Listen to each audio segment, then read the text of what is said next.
Music from the wrong side of the tracks. This is a show that drags you through the gritty alleys of sleaze rock, gutter glam, and all forms of dirty rock and roll. We're here to crank up the volume and dive deep into the dirtiest, sleaziest, most glamorous rock and roll out there. Whether it's the classics or the underground hits, we've got you covered. And now, here are your hosts, Andy and Gary.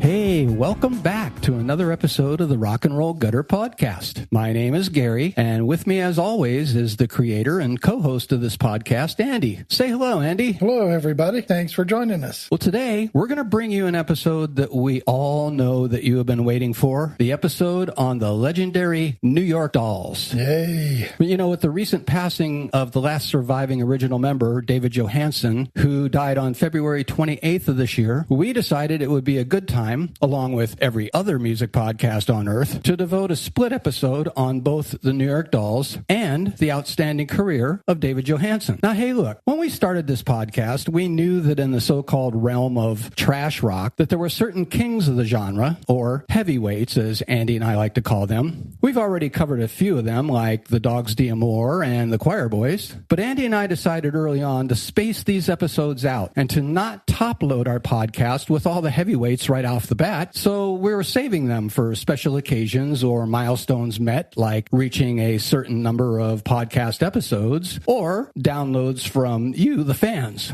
Also, what can be said or written about the New York Dolls that hasn't been done or said a million times before? Not much. Arguably much better than Andy and I, ne'er-do-wells at best.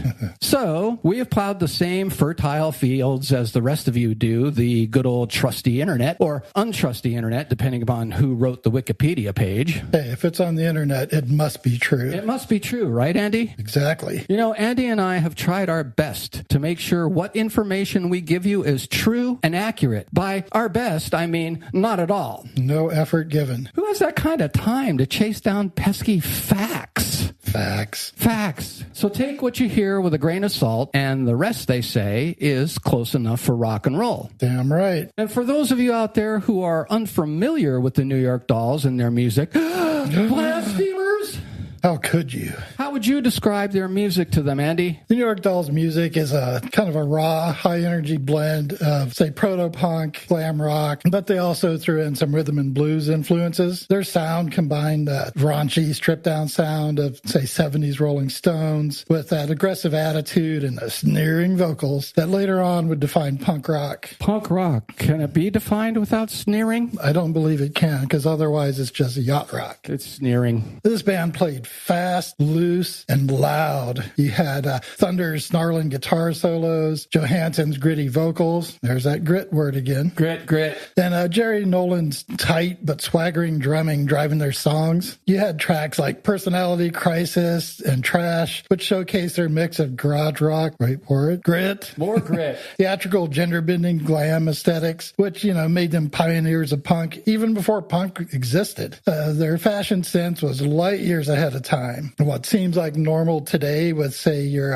RuPaul's Drag Race wasn't so readily accepted with guys back in the early to mid-70s. Drag just was not accepted. It was quite dangerous. More acceptable in England than it was in America in the mid-70s, that's for sure. Yeah, at least according to Monty Python. Yeah. New York Dolls' story begins when Sylvain, born Sylvain Mizrahi. Easy for you to say. Obviously not. So he's born in Cairo, Egypt, but his family's forced to flee Egypt during this Suez crisis, and they relocated briefly to France before moving and finally settling over in New York City. Sylvain grows up in Queens and is heavily influenced by the diverse culture there and gravitates towards music, fashion. He attended Quintano's School for Young Professionals. We all know that institution. Young professionals. So much better than the old professional school. Exactly. How'd you get to be a professional? I'm pretty old. Got a minute, I'll tell you. And while he's attending school there, he meets fellow kindred spirit and lifelong friend Billy Murcia. And together, those two started a clothing business called Truth and Soul. They created handmade sweaters in different fashions. Sylvain takes a job at a different drummer, which was a men's boutique that just happens to be across the street from the New York Doll Hospital, a doll repair shop. Can you imagine a real actual doll repair shop? No, that's a totally different era. Hello, doll repair shop. Can I help you? Yeah, she's pulled her head off again. What? She's pulled her head off again. Well, bring her in. We'll see what we can do. These days, something happens to a doll, it goes straight in the trash. Not so chatty, Kathy. Isn't that how serial killers get started? That's exactly how it happens. Well, they have small animals first, but we move on to dolls. So Sylvain said when he saw that name, he just thought, one day that'd be a great name for a band. Noted. And in 1970, they form a band with Sylvain on guitar and Murcia on drums. And it's through Sylvain's fashion connections that he ends up meeting Arthur Kane and Johnny Thunders. According to Johnny Thunders, the way he meets Kane and Sylvain is by watching these two guys he doesn't know attempt to steal a motorcycle off the street and load it into the back of a van. But they don't have enough upper body strength to lift the bike into the van, which I find hilarious, as Arthur Kane was built like Lurch on the old Addams Family TV show. But so they give it up, but they notice Thunders watching them from across the street. What are you looking at? Exactly. And they head right for him. Thunders thought they were going to give him a beat down, but instead they were drawn to Johnny's hair and clothes and wanted to know if he was a musician. And Thunders had played guitar and sang for a band called Actress, so they recruited Thunders for this new project that they were starting. Now the search for a singer. So David Johansen, he's living in an apartment building in the city, and he has friends down the hallway who would play guitars and bongo drums, and Johansen would sit in with them, strumming guitars and singing just, informal jam sessions. Fucking beatniks. Exactly. But the guy playing the bongos, he knows Billy Murcia and tells Billy that he knows of this singer around. And the next thing you know, David says, there's a knock on my door, and when I open it, there's Arthur Kane and Sylvain. And Arthur says, I hear you sing. And after chatting, agree to go a few blocks down to Johnny Thunders' apartment to jam. And with that, ladies and gentlemen, the New York Dolls are born. The original lineup's first performance takes place on Christmas Eve, 1971, at a homeless shelter of all places. This shelter was called the Endicott Hotel. Not going to get much tip money out of that crowd. No. In fact, they're going to ask you for money. And Johansen would say that the band would take any gig, offering them a chance to gain experience and hone their chops. And this even includes playing at a gay bathhouse in the city. Whoops, get it, don't mind me. And they ultimately end up establishing a bit of a residency at the crumbling and decaying Mercer Arts Center. The band's volume and frenzied fans actually had parts of the building start to disintegrate during the band's performances. For real? For real. A few years back, HBO had a very short-lived show that was called Vinyl, and it was about the 1970s music industry. And it's a very well-done show, so we recommend you go out and look for it. Yeah, it's very well done. But there's a segment in the series where the fictional dolls are on stage at the Mercer Arts Center while the building's collapsing around them during the performance. And it's a fantastic scene, and the guys that they got to play the dolls, they're pretty spot on. They really took the time to get the right-looking characters for that, and I strongly recommend you go out and check it out. You can find clips of it on YouTube. Do a search for Vinyl/Dolls. You'll find a couple of good scenes there. Yeah, highly recommended. Plus the actor Bobby Cannavale, great actor. Yeah. He's one of the industry heavyweights. Short-lived series, time period correct, music correct. They got all the original rights to the music. Again, the series is called Vinyl. A couple years back, check it out. After the Dolls gained a manager and after they attracted some music industry interest, the Dolls got a break when Rod Stewart invited them to open for him at a London concert. Welcome to the big time. They go over to the London to play this concert, and while on a brief tour of England in 1972, after a show, Billy Murcia was invited to a party where he allegedly overdosed on a mixture of Quaaludes and alcohol, rumored to be champagne. And instead of calling for an ambulance, they did the old movie cliche of walking him around the room and slapping him silly. And when that didn't work, and when I say they loosely, assholes is what they were. Exactly. They put him in a bathtub of cold water, and then they poured hot coffee down his throat in an attempt to revive him, and instead it resulted in asphyxiation. And Billy Murcia was found dead on the morning of November 6, 1972, at the age of 21. Too bad they didn't have that Pulp Fiction needle around back at the time. You know, that thing that they jammed into Uma Thurman? Yeah, the adrenaline needle. Yeah, maybe that would have been, too bad. Oh, well. Would have come in handy at that time. Well, what happened after that, Andy? Once they're back in New York, the Dolls start auditioning drummers. And some of these drummers include Mark Bell, who would later become known as Marky Ramone as part of that historical band, the Ramones. 1, 2, 3, 4. Peter Criskula, who? Better known as Peter Criss, the original drummer of Kiss. So one of the Ramones and one of the guys in Kiss are auditioning at the same time. Right. Along with Mr. Jerry Nolan, who was a friend of the band. They end up selecting Nolan, and after being signed by A&R man Paul Nelson at Mercury Records, they begin sessions for their debut album. And the band also ends up taking Marty on as their manager. That first album, titled New York Dolls, it's produced by singer, songwriter, and solo artist Todd Rundgren. In an interview in Cream magazine, Rundgren said he barely touched the recording as everybody was debating how to do the mix. Sales were sluggish, to say the least, especially in the middle United States. And a Stereo Review magazine in 1973 compared the Dolls' guitar playing to the sound of lawnmowers. Really? Yeah. Well, let's give the crowd out there some of this lawnmower action here. We're going to insert the song right here, Personality Crisis, one of the best-known and well-loved songs by the New York Dolls. Give you a taste of what they're about. Here it is, kids. Crank it up. We're going to play this in its entirety in honor of the New York Dolls. Good news for those of you who like the Dolls. For those that don't like the Dolls, well, you can hit the fast forward button. Or why are you listening to this in the first place? Here we go. Personality Crisis.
America's rock audience's reaction to the Dolls were pretty mixed. And ultimately, in a Cream magazine poll, they were elected both the best and worst new group of 1973. Could you imagine? That's a no-win, or is that a win-win situation? I think it just washes itself out like nothing ever happened. Like, is that defined meh? That's the highs and the lows all together. Hey, look who's the new best band. Hey, look who's the new worst band. Well, that can't be right, can it? You guys suck awesome. I'm telling you. Well, to add insult to injury, just as they're about to leave for a short West Coast tour in 1973, Arthur Kane's crazy girlfriend Connie, she becomes upset when told she can't go on the tour with them because no money and a lack of room. Well, she waited until he fell asleep, and then she tried to cut off his thumb with a knife, shouting, "If I can't go on tour, then neither can you. Try playing bass with no fingers, motherfucker." And apparently did enough significant damage, enough to where it was impossible for him to play bass. Well, he stopped her from cutting any further and chased her around the apartment over and over again until she disappeared completely naked out the fire escape window and vanished into the New York night. That didn't even raise any eyebrows in New York City at that time. Well, I don't know. Later on, I think Buck Cherry said it best. Crazy bitch. There you go. Hey, here's the song Pills from the New York Dolls' first album. I'm sure Arthur Kane needed some at this point.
Later on after that incident, Johansen said that, Arthur was so bummed about it, not being able to go with them, that they thought he might do something stupid. So they took him on tour anyway, Roadie Peter Jordan filled in for Kane. And if you look at some of the footage from that tour, it's hilarious to see Kane on stage anyways, unable to do anything but stand there looking stupid with his arm in a cast from his fingers to his elbow. You couldn't shake a tambourine. You couldn't sing backing vocals, something, anything, dance? Yeah, he's just holding up his amp, basically. It looks pretty out of place.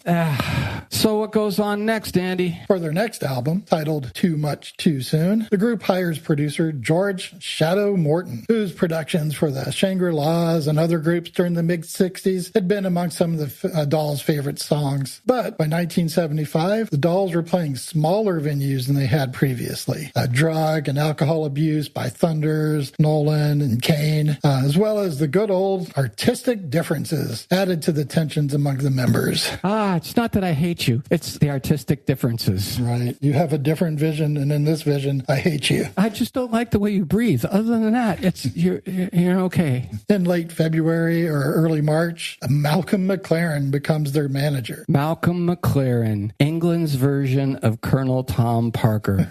Malcolm McLaren, more about the spectacle and the bad or good press than actually the band itself. Any bad press, any press is good press at all, and let's create a spectacle. That Malcolm McLaren. Isn't that the same Malcolm McLaren, Andy, in episode back on the Hollywood Brats that Andrew Masterson said they had no use for because he had seen no future in this guy? Right. Didn't think he had any substance, didn't have anything to offer, which they're correct about to a certain degree, but the guy knew how to get attention.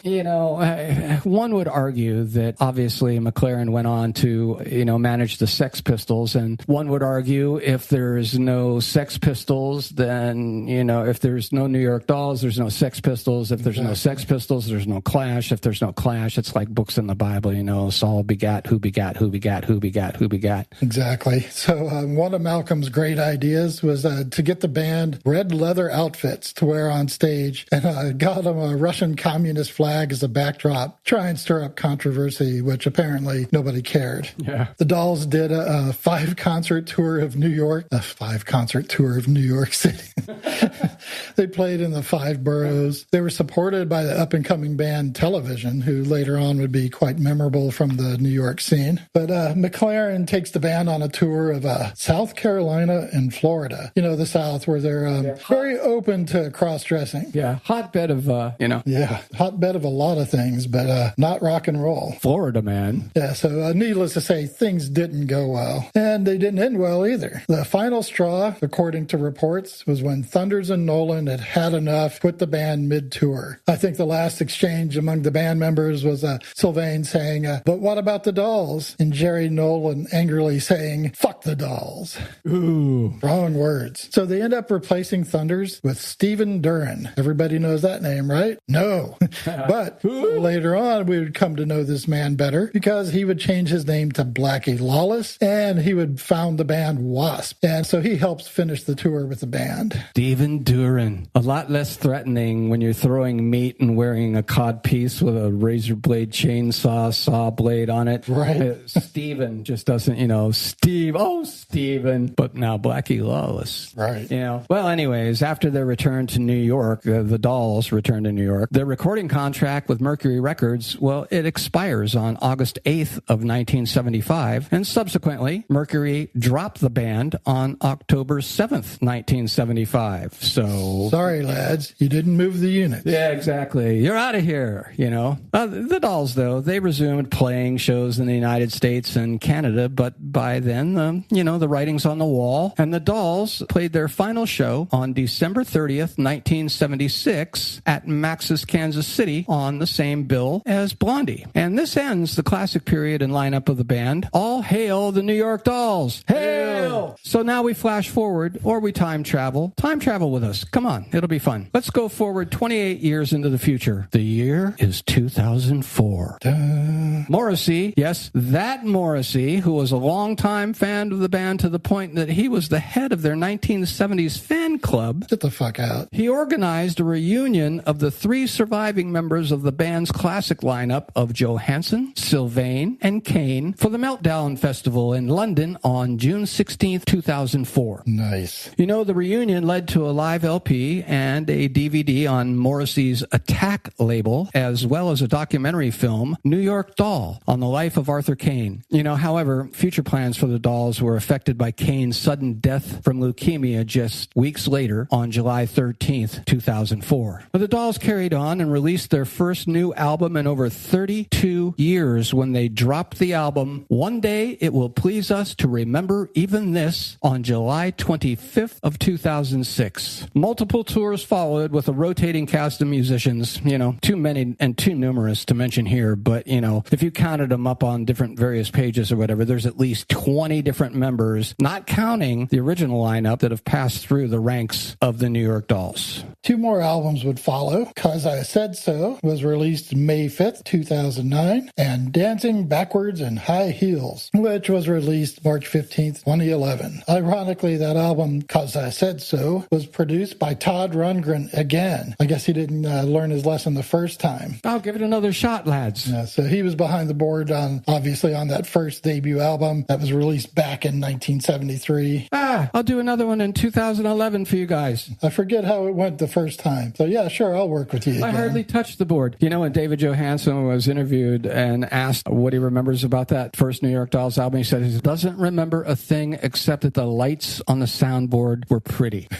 That sounds about right. That's all he remembers from recording that album. Maybe a few drugs or drinks were involved there. The Dolls finally called it a day again and called it quits in 2016. And here's a brief recap of what happened to the original lineup after the glory days of the Dolls. Well, after the Dolls split up, Sylvain, he wasted no time trying to carve out his own path in music. You know, he briefly worked with Johansen in a group called The Criminals. Before launching his solo career in the late 70s, you know, he had a self-titled debut album titled Sylvain, shocker, released in 1979. That kind of showcased his ability on his own to blend rock and pop, and he was a big doo-wop influenced kind of guy, and he kind of melded that into something entirely his own. Songs like Teenage News captured kind of the same rebellious spirit that fueled the Dolls, but with a little bit more refined, more melodic edge, perhaps. And then, I don't know, throughout the 80s, Sylvain continued to release music, though mainstream success kind of eluded him, you know? Kind of, as in no money. So he forms a new band, the Teardrops, and he later works with artists like Cheetah Chrome of the Dead Boys, and he drops a second solo album, Sylvain and the Teardrops, dropped that in 1981, further cementing his reputation as a passionate rock and roller who, I guess he refused to be defined by the current trends of the day. Unfortunately, Sylvain passed away in 2021 after battling cancer, and he was 69 years old.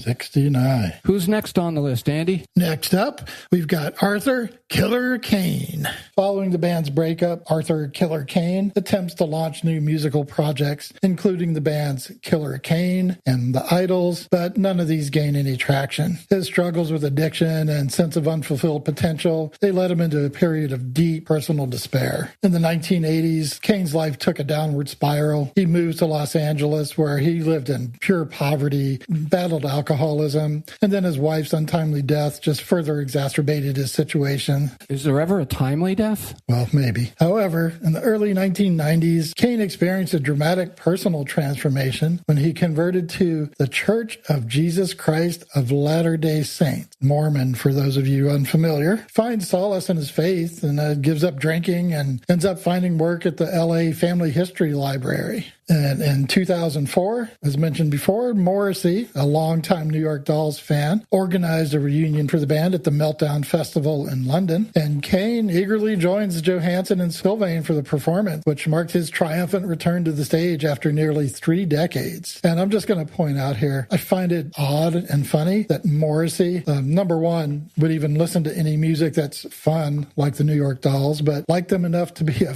fucking fan club president. I really don't like happy music, but I like these lads a bunch. I like whining a lot, but I'll give it a break for this.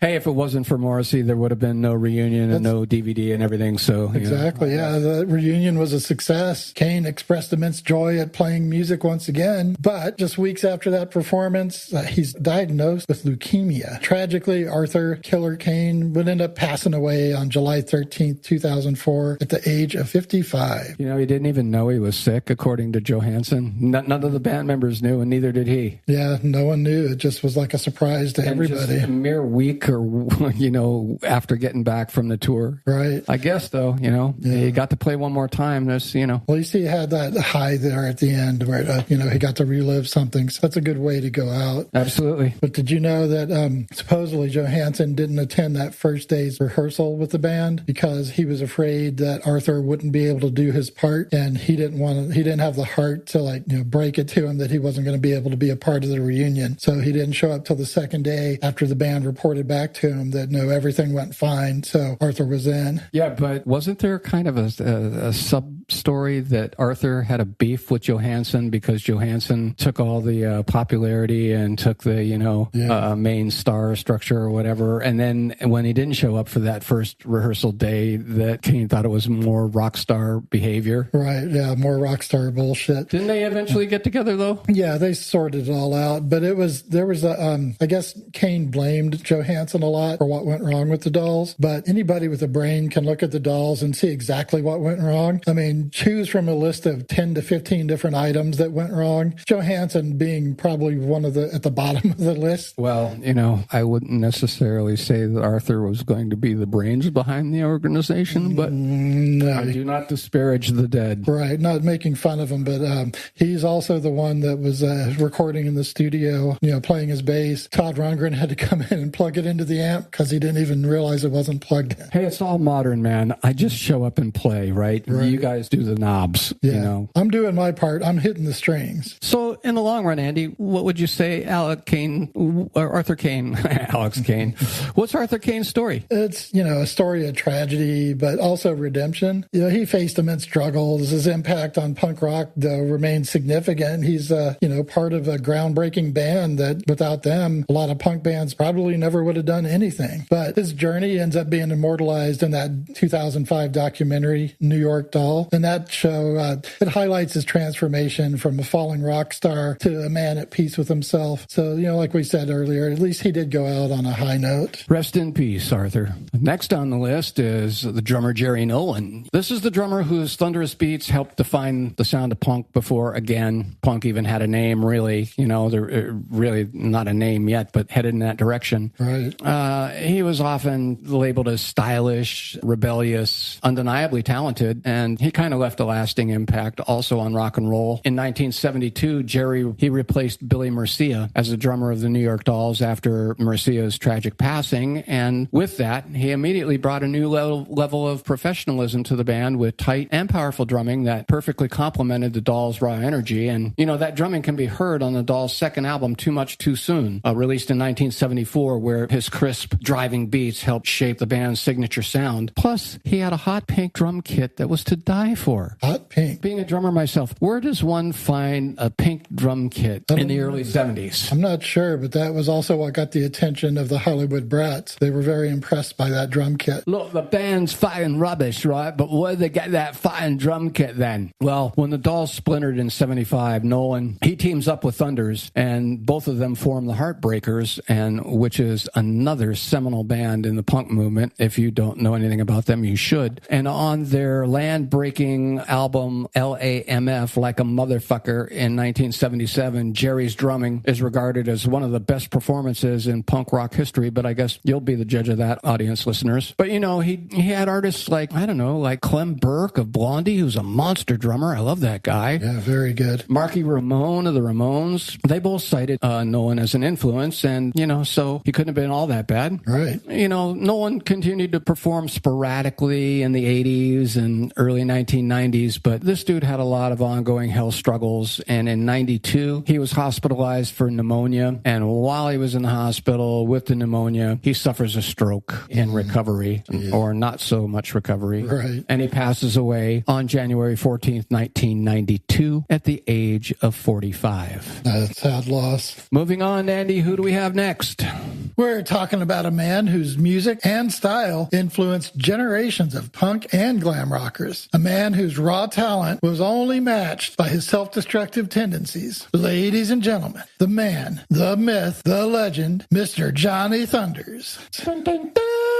Born John Anthony Gonzalez Jr. on January 15th, 1952 in Queens, New York. Johnny's raised in a working-class Italian-American family. And after the Dolls split up, Johnny forms the Heartbreakers with Jerry Nolan and Richard Hell. Who had recently left television. Right, left television and later would be known for Blank Generation, his band, The Voidoids. And that was the title of the book that he wrote as well that I read, Blank Generation. Yep, you are correct, sir. The band moves to London, and they become a key part of that UK punk scene alongside the Sex Pistols and the Clash. There was a really well-known tour, like the Anarchy tour over there, that apparently really launched punk over in England. In 1977, Johnny Thunder and the Heartbreakers released the album LAMF, Like a Motherfucker. And this is like a real raw and powerful album, but, kind of like the Dolls albums, it suffered from poor production.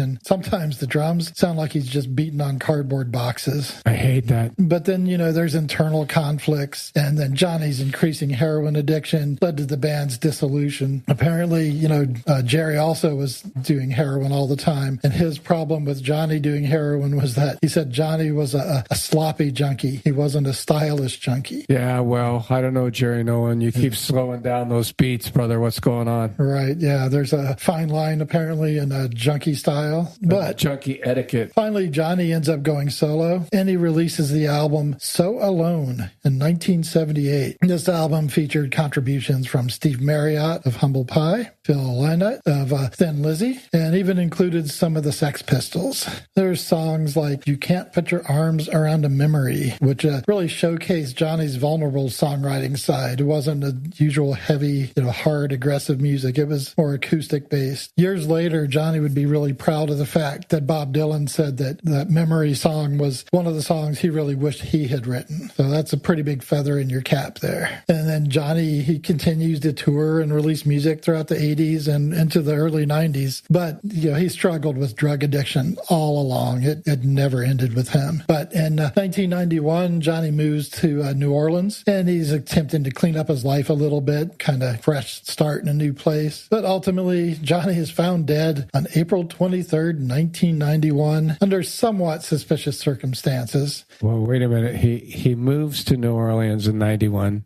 He dies in April of 91. It's pretty short into the year, huh? Yeah, pretty short-lived hey, recovery I'm moving to New Orleans. Hey, I'm dead. Yeah, oops. It's suspicious indeed. Yeah, that's speculated that he was had a drug overdose, but also that there was some kind of foul play. I don't know. Some people claim that it was he was murdered so people could get their hands on his methadone and his pile of cash. Other people say that it was there wasn't foul play, except they let him die. He was suffering, and rather than call 911 or get an ambulance or anything, they just let him pass, ransacked his room, stole all of his shit. I don't know. There were reports of clothes missing, guitars missing, never to be found again. Right. But yeah, who knows? No one was there. There's no real clear-cut answer as to why. The family tried to get the situation looked into more by police, but I think they just looked at it as, another dead junkie. So, what are we going to do about it? But his influence lives on, in punk, glam, garage rock. His guitar playing was like a real catalyst for punk bands. So he definitely is a standout in that field. Well, the term heroin chic. Right. Right? Yep. Or the elegantly wasted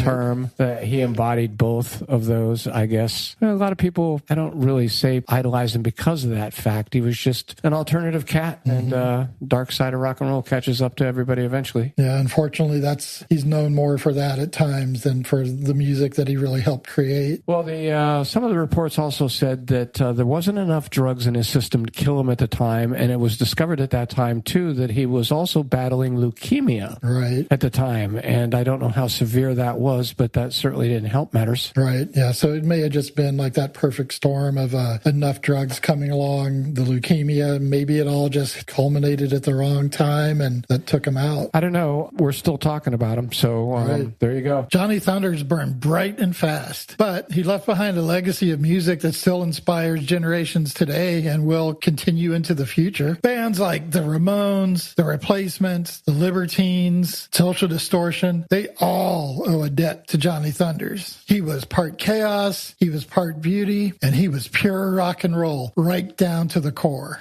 Hey, Andy, didn't we see Johnny Thunders at that dive bar, that mason jar that we talk about in all the episodes? We did, and that was quite a memorable show. Yeah, tell the listeners what happened. So Gary and I attend this show at our local hole, the Mason Jar, which was, discussed previously, kind of our local CBGBs. And Johnny Thunders is the headlining act. Johnny Thunders, headlining act. And the place is packed. It is fucking packed. And we're standing, I'm going to let you tell it, and we're standing on this diminutive dance floor in front of the stage that is completely mobbed with people. And what happens, Andy? So we're standing there. We're only a couple people back from the stage, but it's probably like one person in front of us when out of nowhere, in the middle of a song, this guy comes like shoving his way up and he shakes his beer bottle and proceeds to spray Johnny with it. Full foam. Full foam. All over his fret hand and guitar hand while he's playing the guitar. Just covers him. Well, as you can imagine, this was pretty well received by Johnny.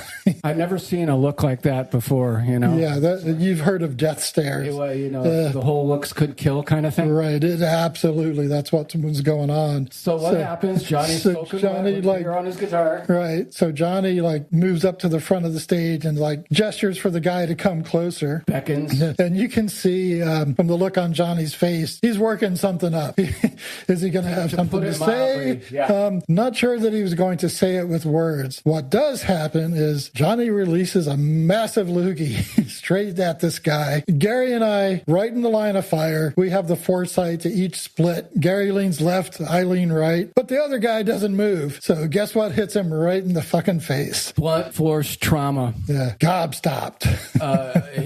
We'll never forget that moment in time. No, it was a friendly fire. And Johnny was working this up from way down. It's like... you could see it happen. I summon the god of phlegm. Rise, phlegm, rise. So you've heard of releasing the Kraken. That's essentially what happened here. And we narrowly avoided being hit with friendly fire on that one. I think this was also the show where Johnny Thunders tried to get our departed friend Mink to score him some heroin. Allegedly. Right, allegedly. Allegedly. So a couple of heavyweights asked Mink to get him some heroin. Gary and I actually played at a benefit concert for a dear friend and local legend in the local punk rock community here in Arizona, Steve Davis. And one of the songs we played on stage that night was Thunder's You Can't Put Your Arms Around a Memory. True story. Yeah, we played that show for Stevie. Unfortunately, he's no longer with us. He was a legend here in Arizona, played in the local punk band Glass Heroes. Also known on the very early punk scene here with the Shivers. So we actually played that Thunder song. And so we'd like to play that for you right now. So we're going to give you some of that song. This is Johnny Thunders, and here is You Can't Put Your Arms Around a Memory.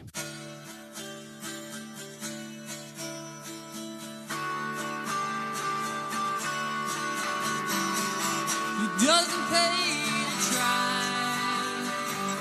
All the smart boys know why. It doesn't mean I didn't try. I just never know why. It's the clubs all alone, who baby are not at home. And when I'm home, big deal, I'm still alone.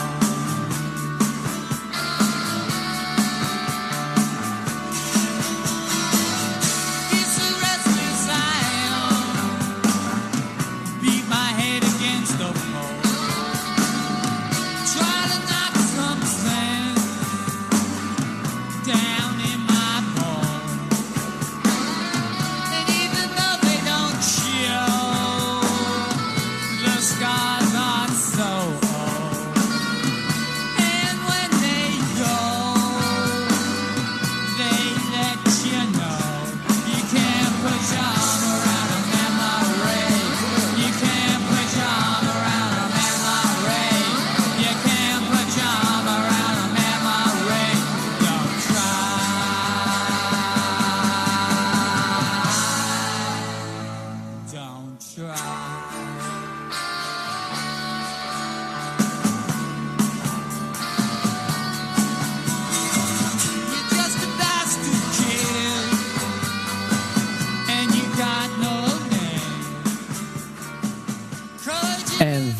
ladies and gentlemen, brings us to David Johansen. Yay. You know, David Johansen helped form the Dolls in 71, again with Thunders and Arthur Kane. And, you know, after internal struggles and the drug issues led to their disbandment in 1977, David launched a solo career, moving towards a more bluesy rock and kind of R&B sound. And along the way, he had a string. He released multiple albums. He released his first self-titled album in 78, David Johansen, and featured the song Funky But Chic and the song Girls. And we're going to give you that right now to celebrate David Johansen's first solo album. This is some of Funky But Chic, 1978. Here you go.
Subsequent albums followed. The album In Style arrived in 1979. I think that was produced by Mick Ronson of the David Bowie Spiders from Mars and Ian Hunter connection, fabulous guitar player. That album included the song Melody, and this album kind of showcased a more polished sound for David, you know? Less of the driving rock. And, you know, he follows that up and releases a live album called Live It Up in 1982. That's still a pretty popular live album, captures his dynamic stage presence and full-throated voice, and, you know, he likes to amp it up, and it's, you know, a party. And then he comes back with Sweet Revenge, the titled album, in 1984, and, you know, he's continuing his evolution, but this didn't do so well and kind of struggled commercially, and I don't know, by the mid to late 80s, his solo career has kind of stalled, and this prompts him to reinvent himself. So Johansen adopted the persona of Buster Poindexter, a slick lounge singer alter ego, and he's inspired by jump blues, jazz, and calypso music. And Johnny Carson had Buster Poindexter on the show and asked him how he got the name Buster Poindexter, and David replied, "Why is my voice cracking like I'm the bad Jerry Seinfeld impersonator?" Anyway, Carson had Buster Poindexter on and said, "How'd you get the name Buster Poindexter?" And David said that, "Well, my mother used to call me Buster, and the neighborhood kids would catch him going in and out out of the library, so they nicknamed him Poindexter. Where you going, Poindexter? Yeah, so he's Buster Poindexter. And during an interview from 2004 on the NPR radio show Fresh Air, host Terry Gross asked Buster how Buster Poindexter came to be, and David said, well, I was living in an apartment near Gramercy Park, and around the corner from me was this little rundown Irish bar that was my local watering hole that I'd go to, and this bar would have live music, and the owner would bring in all these old blues and jazz acts in, and they would do 4-day residencies there from Thursday to Sunday nights, but Monday nights were dark, meaning no act, so I worked it out to do 4 Monday nights at the club, and I just wanted to sing songs that I wanted to sing, old standards, stuff that I'd loved,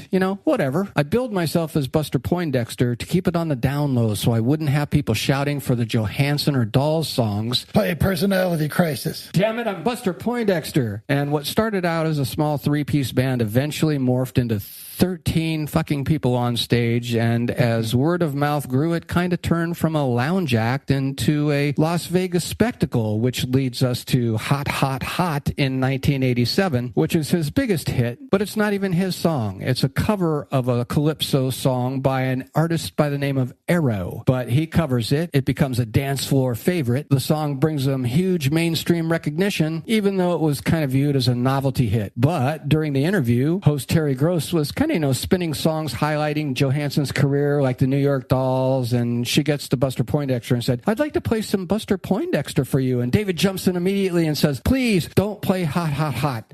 When asked why, there's a long pause before he said, it's the bane of my existence.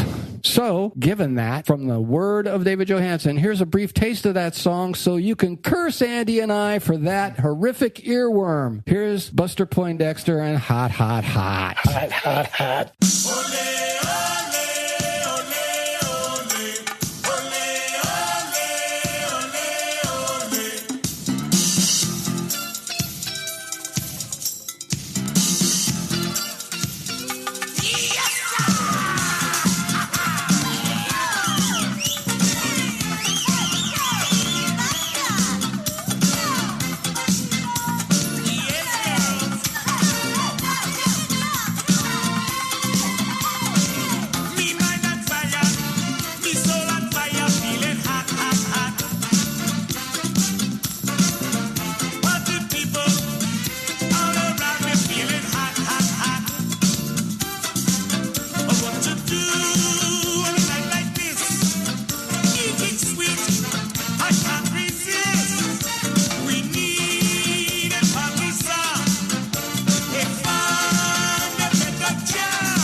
Buster Poindexter was also known for performing Hit the Road, Jack, Smack Dab in the Middle, and Bad Boy. His music as Poindexter was more sophisticated and had a little bit of humor to it, although some people might say there was some humor to the Dolls' music as well, but not intentional. Unintentional humor, lads. Right. We're not laughing with you. We're laughing at you. But he starts making late-night TV appearances. He becomes a regular, believe it or not, on Saturday Night Live in the late 80s. Part of the house band, right? Right. Sit in and do a song, do a little number here and there. And he was a frequent guest on David Letterman, and he would often bring humor to those performances. Yeah, could you imagine? You get the Buster Poindexter and Paul Schaefer. Right.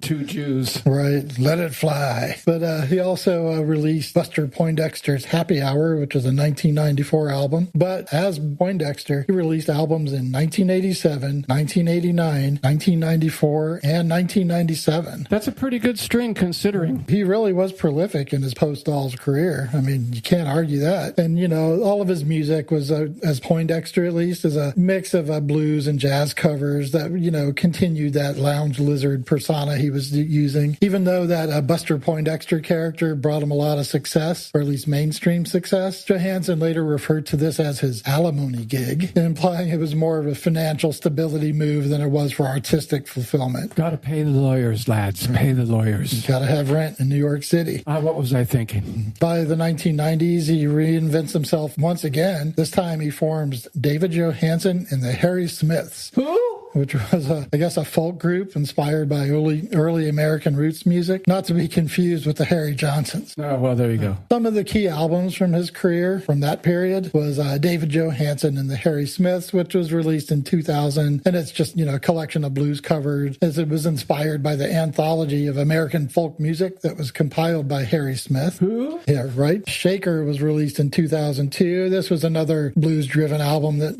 received critical acclaim at least. But, this phase of his career allowed Johansen to explore his passion for traditional folk music and blues music, moving away from the more commercial aspects of that Poindexter era. I watched a couple of clips of him with Harry Smith doing the thing. It's very odd to see. I'm not saying it's not good, but it's just very odd to see. You're expecting, he's so laid back that it's just weird to see. So it's complete opposite of what you would have seen in the Dolls and as Buster Poindexter. Well, it's like a bad Neil Young impersonation, but I don't mean to slight either artist. I'm not going to say But he just anything. did. Right, I'm not going to say anything about Neil Young, but If you can't say anything good about a person. right. Okay. But in addition to his post-Dolls music career, Johansen, he's got an extensive acting career on his hands. Appeared in both films and TV shows. Yes, he did. Some of those notable roles were the Bill Murray vehicle Scrooge, that was released in 1988, where he plays the ghost of Christmas Past, and he plays it as a cigar-smoking, obnoxious cab driver. He's super brash New York attitude. It is really probably one of his most memorable film roles. Yes, it is. And Christmas movies never go away. No, they don't. So every year he's going to be back on the screen. Right. In a few months, you'll be able to see it again. He was also in the movie Let It Ride, where he plays alongside Richard Dreyfuss in this. It's a gambling-themed comedy. I think I saw that a long time ago. It's about horse racing, isn't it? I believe so. There you go. Okay. And then in 92, he was in Free Jack, which also featured someone who I'm pretty sure he modeled himself after, Mick Jagger, but then also lesser known of the Sheen tribe, Emilio Estevez. Who are you kidding? Right. You're just another Sheen. He also played a cop in Car 54, Where Are You?, which was the 1994 remake of that vintage TV show. He also was in the movie Glass Chin in 2014, where he plays a small but memorable role in that noir comedy drama. Noir. What's noir? It's dark. You don't want to know about it. Noir. Some of his television roles were Tales from the Dark Side in 1987, Saturday Night Live, where we mentioned earlier, he did that recurring role as Buster Poindexter, the Jim Henson Hour in 1989, the jail show Oz from HBO in 2001. David Johansen in Oz. And then that really great show from Amazon, The Marvelous Miss Maisel. He had a small role on there in 2023. You're joking, right? I'm not. Not about the small role, about the fabulous Mrs. Maisel. First couple seasons were good, then sort of takes a turn for the worst. Andy, you disgust me. Well, that's my job. Johansen's acting career often played on his streetwise, charismatic persona, making him a natural for eccentric and tough guy roles. He also hosted a show on Sirius XM's The Loft channel, where he shared his eclectic musical tastes. Well, I don't know. In recent years, Johansen had continued performing and recording, and he's maintained a presence in the New York scene, performing live shows that once again blend blues, folk, rock. And this leads us to his documentary titled Personality Crisis, One Night Only. This is from 2023, and this is a documentary that directed by Martin Scorsese and David Tedeschi, and this chronicling David Johansen's life and career. This features footage from a live performance at the Cafe Carlyle in New York City. It's his birthday. He is 75, and he's performing, and the highlights from that continues his transformation from the Dolls frontman to Buster Poindexter to blues musician to lounge act, and so kind of encapsulates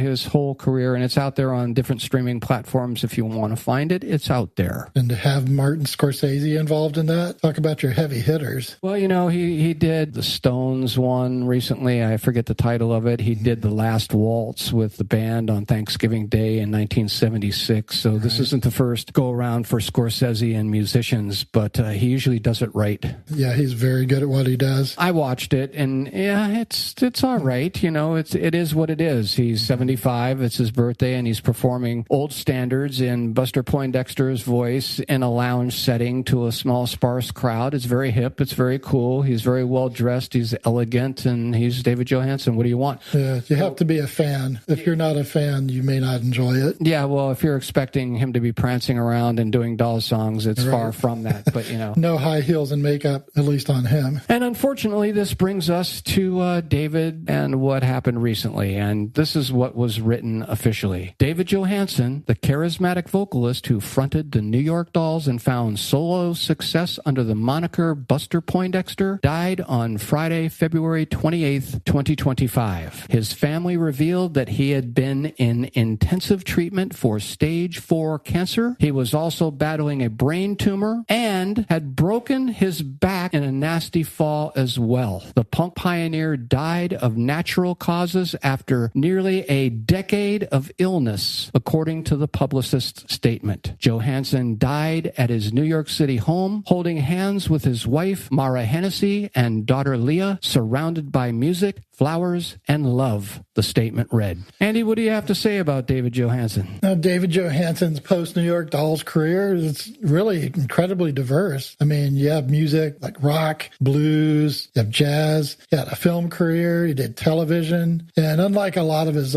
punk and glam rock contemporaries, he successfully reinvented himself multiple times, from a hard-rocking frontman to a lounge singer, a blues revivalist, a respected character actor. His influence on rock music remains pretty significant, and his ability to evolve artistically has helped assure that he leaves a lasting mark on the music industry. Yeah, you know, it's quite a celebrated career given all that transpired. And, well, I think that's just about going to wrap it up for this very special episode on the New York Dolls and David Johansen. So we'd just like to say, Andy and I, good night and goodbye, David Johansen. Thanks for the music and the memories. And, hey, say hello to our good friend Mink, who I'm sure was waiting to talk to you and first in line when you got there. Right. Hey, Andy, do you have any final words for our fans out there? Thanks for joining us as always. We appreciate it. Glad you came and hung out with us for this, and we hope you enjoyed our discussion of the Dolls and then what happened to the Dolls after the explosion of the band. Well, hey, you know what we'd like to do? In celebration of David Johansen's life, we'd like to leave you with a David Johansen song taken from his album, Here Comes the Night. This song is called Heart of Gold. It seems totally appropriate here. We're going to play this one in its entirety too, so enjoy, and thanks again, David Johansen. And for those of you out there that want to stick around, hey, we might have a couple of minutes of some subpar bonus content if you want to hang around.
hey, if you guys have hung around this long, you're some brave souls, aren't you? Or glutton for punishment. Anyways, we'd like to call this bonus content, but I guess you guys will be the judge of that. What we're going to do here may be mildly amusing, or it could fall flat on its face, because what we're going to do is try to pull off something that is visual, but you guys can't see it, and it's going to be more of just descriptive audio, so we'll see how this goes. But in an effort to show you guys how much the New York Dolls and David Johansen have influenced Andy and I over the years, I have brought and compiled a bunch of personal items from my house that I've collected on the Dolls over the years, and I just thought it would be humorous to go over a couple of them. So, Andy, what's the first thing that we're looking at right here? First thing I'm looking at right here is 2 copies of the Dolls' first album and 1 copy of the second album, Too Much Too Soon, on the long-forgotten format that really doesn't exist anymore, the 8-track tape cartridge. 8-track tape cartridge? Talk about old school. Yeah, I guess, 8 tracks, for those of you that are too young to know, or,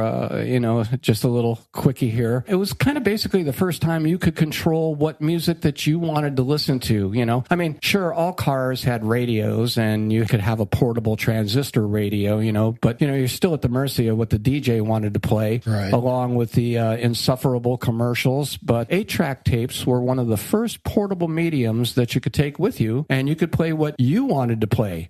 Sure, the audio wasn't all that great, and it wasn't without its problems, most of which could be remedied by a book of matches, but that didn't really matter too much to us stoner kids driving aimlessly through the East Coast winters with no particular place to go, Yeah. You usually had a literal suitcase of tapes on the passenger floorboard that was loaded with all the usual suspects of the day, Aerosmith, Zeppelin, Rush, UFO, Seeger, Nazareth, Blue Oyster Cult, Yeah, they took up some real estate for sure. When I worked at Tower Records, they were phasing out 8-tracks in 1981s as CDs were just starting to arrive. Remember those ridiculous long boxes to prevent theft? Right, yeah. So 8-tracks ceased to be in 1981. Even if you went by that number, that would make these Dolls 8-tracks that we're looking at 44 years old. But I've had them a lot longer, so I would estimate these to be like 50 years old, if not longer. And of course, that would put them in the antique collectible category. Right. Although I'm using air quotes here, there's a fine line between collectibles and crap. Right. Just like there's a fine line between true love and a restraining order. Andy, what's the next thing that we're looking at right here? I'm looking at the 8-track for Too Much Too Soon, and that label on it is pristine. I mean, it's in perfect condition. It looks like it's barely ever been played. It looks fantastic. For over 50 or close to 50 years old, it looks like it just came out of the package, doesn't it? Right, yeah, it's in very good condition. Little tiny water stain on the back, but anyways. Other than that, I mean, it's fantastic. I digress. Almost like a little mini work of art, not unlike what you have framed in what we covered earlier. What's the next thing on the list that you're looking at, Andy? The next thing I'm looking at is a stack of 3 cassette tapes. These tapes are also in mint condition, complete with their clamshells. We have the first Dolls album, New York Dolls, David Johansen's release, Here Comes the Night, and the record label Rhino Records. They re-released the David Johansen story. It's a career retrospective that covers the Dolls, Johansen solo works, and right up through the Buster Poindexter era. Yeah, remember Rhino used to be a really cool company. They would take a lot of these and have these wonderful compilations that they would do on different bands. And this one's called From Pumps to Pompadour, the David Johansen story. And it's pretty amazing considering that, and hey, you kids out there, cassettes, yeah, that's a smaller, even more portable way to carry your music with you. Of course, depending upon, the reliability of your tape deck. Right. And many a tragedy happened when the deck decided to eat your favorite tape, Andy. That's right. And Yeah. I've lost quite a few that way. And you always had to have the pencil with you to twist it if you wanted to fix the tape and get it wound up a different way. Well, you'd have to perform open heart surgery on your tape with the good old Eberhard Faber #2 standard pencil, and woe be if you didn't have one. That's right. Nothing worse than it getting munched in the middle of your favorite song. So then going forward, when you would hear it, it'd be like cassette tapes. You always had that one friend, when you jump in his car car. He would have, like roughly 50 assorted cassette tapes just strewn about the floor of the car. Right. None of them in the clamshells, Of course not. No. And most of the writing and the song listings on the tape itself were unreadable due to his grubby McDonald's French fry finger grease or pot resin from one too many joint handled titles, Yeah, but one good thing about cassettes was it gave birth to the mixtape. Yeah, well, yeah, I guess, Or, you'd be looking around on the floor of the car and you'd find the clamshell of a really kick-ass tape and you wanted to listen to it, but when you open it up, it would just be empty inside. Right. And you'd look over at your friend and your friend would be driving and he'd give you that look like, and shrug his shoulders like, what do you expect me to do, It's on the floor somewhere. Okay, Andy, moving on. What do we have? We have on CD, otherwise known as compact disc, we have the first New York Dolls album titled New York Dolls. Yeah, I don't know. New format, new must-have, new money out of the pocket. Okay. I don't know. I resisted buying CDs, for a really long time, probably, due to the prices. I'm sure that this was one of those Tower record purchases. You remember back when they had a bunch of titles with the nice price round sticker on them, Yep. And they'd usually be retailed at $5.99. I'm sure that's what this was. Probably one of those or a cutout bin. Moving on. All right. So next, what we have. What you looking at, Andy? We have a VHS tape released back in 1985. So long ago. Yeah, this tape is in a bright pink, transparent plastic case. Looks very much like a bootleg, I would say. And what's the tape? It's titled Live in a Doll's House. It features 6 songs along with a segment where the dolls are all dressed up as old school mobsters, gangsters, riding around on the outside of a Stutz Bearcat car. Now, I don't really know if it's a Stutz Bearcat car, but it's a fun word to say, so goddamn it, I'm going to say it. 1985 VHS tape. What are we, the fucking Flintstones here? Right? I don't know. I guess back in 1985, you had to do what you had to do. Options were limited. But that moves us into the future, Andy, and what do we have before us now? Now, what we have are DVDs. 3 individual DVDs, actually, including the live Morrissey set that we were previously talking about from the London reunion show the Dolls played. Also, a copy of the bittersweet story on Arthur Kane titled New York Doll, and a photo documentary shot by photographer Bob Gruen titled All Dolled Up. This is a must-have for any true Dolls fan. It has a lot of great information on there. Yeah, I don't know. We've moved on to DVDs. Again, back in the good old days, there was no streaming, I will say that Arthur Kane DVD is a fascinating watch. It's highly recommended, and I'm sure it's probably on multiple streaming platforms now available, and it's definitely worth the watch, you know. You can definitely stream it. I've seen it listed on a couple of the services. That brings us to what we're looking at now, Andy. Now we're looking at 2 David Johansen records. Not just any records. The self-titled first album when he went solo, and also Here Comes the Night. Both of these are first edition pressings, and both of these appear on the Blue Sky label. The first David Johansen album is self-titled, that was released in 1978. On the back of the album I'm holding here, it says, promotional copy only, not for resale. But I bet you paid for it. It's not a cutout. It's a promo copy, original pressing on the Blue Sky label. I bought it for $3.75 at a local record shop that sadly doesn't exist anymore. It was called Prickly Pear Records here in Arizona. Also, the album Here Comes the Night was purchased at the same place, at the same price, the princely sum of $3.75, probably at the same time that I picked up the first album. What's next, Andy? We're getting to the end of the list here. Lastly, we have a book, one of the few books available on the history and or autobiography of the New York Dolls. It's titled Too Much Too Soon. This book is written by Nina Antonia and was published February 1st, 2006. It's a treasure trove of facts, rumors, innuendo, and dirt, and a lot of stuff the casual fan may not know, but it's a fun, easy read. Just check it out. Yeah, I've owned this book since it was first released way back in 2006, which means I've owned the damn thing near 20 years now. Almost. Yeah. I don't know. There's not many books out there on the Dolls. I remember this was my book of choice to take with me and read on a very long airplane flight way, way, way back in the day.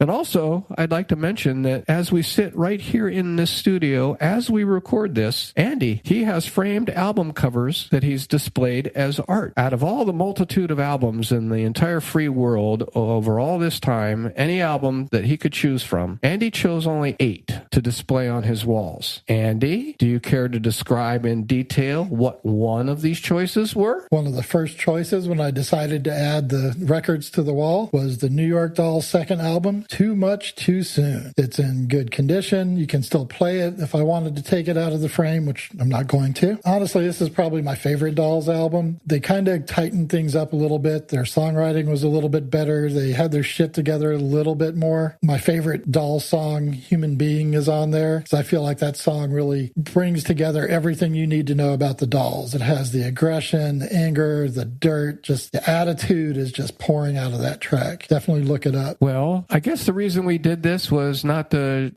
show you guys, oh, look at what I have or whatever, but just more along the lines of look how long that we've been fans of this band. Look how long we've supported this band. Just as a joke, I think I've supported this band in every format that it has in. I went online to look and see if the New York Dolls had ever been released on reel-to-reel tape, and apparently they have not. No. So that means I have owned the Dolls right up through streaming service platforms now that I'm members of. So I've owned the Dolls in every incantation that you could possibly, have them in. And not just the Dolls. I mean, you even have some of the solo work. So, yeah, there's some dedication Well, there. we just wanted to show you fans that don't think of us as Johnny-come-latelys. Oh, no, ladies and gentlemen. We are not Johnny-come-latelys. We have been supporters of this band for a very long time. Yeah. So I still have my T-shirt from probably about 1985 with the girl in the pink dress bent over looking behind her, that long-running New York Dolls logo.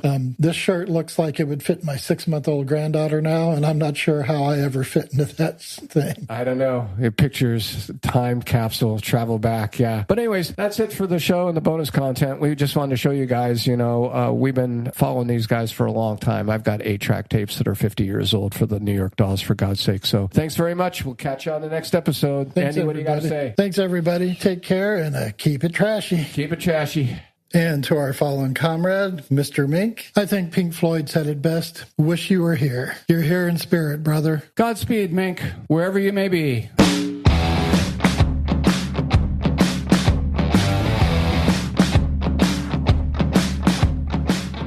You've been listening to the Rock and Roll Gutter Podcast. We hope you enjoyed our deep dive into the dirty world of rock and roll. If you did, please consider subscribing and leaving us a review on your favorite podcast platform. It really helps us reach more listeners like you. And don't forget to follow us on Facebook and Instagram at Rock and Roll Gutter Podcast for all the latest updates, news, and more. Got questions, comments, or suggestions for future episodes? Reach out to us at rnrguttermail@gmail.com. We'd love to hear from you. So join us again next time for another wild ride through the raw and gritty side of rock and roll. So until then, keep it trashy.